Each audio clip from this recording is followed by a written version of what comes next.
এই আমি কোথায় চলে আসলাম জানতে ভিডিওটি দেখুন। আসসালামু আলাইকুম।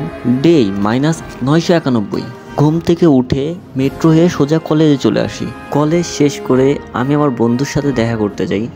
রাস্তা দিয়ে যাচ্ছিলাম, হঠাৎ করে আমি রেলিংয়ে আটকায় যাই। তারপর জানি আমি কোথায় চলে আসি। আমি কোথায় আসলাম, এখানে আমি একটা মানুষও দেখলাম না। তারপর খুঁজতে খুঁজতে এইখানে চলে আসি এবং তারা আমাদেরকে ভিতরে নিয়ে যায়। এরপর আমাদের চোখে কি যেন দিয়ে দেয়। আমরা তো ফার্স্টে ভাবছি পাওয়ারের চশমা, কিন্তু না, এই যে ভার্চুয়াল রিয়েলিটি, এইটা চোখে দেওয়ার পর মনে হচ্ছিল সম্পূর্ণই বাস্তব। তারপর আমরা অনেক সময় এইটা চোখে দিয়ে উপভোগ করি। এরপর সম্পূর্ণ বিল্ডিংটা আমরা দুই বন্ধু ঘুরলাম। আমি যেইখানে আসছি এটার নাম নব থিয়েটার। এর অবস্থান বিজয় সরণি, তেজগাঁও, ঢাকা, বাংলাদেশ। আজকের দিনটা অনেক মজার ছিল। তো এই পর্যন্তই। আল্লাহ হাফেজ।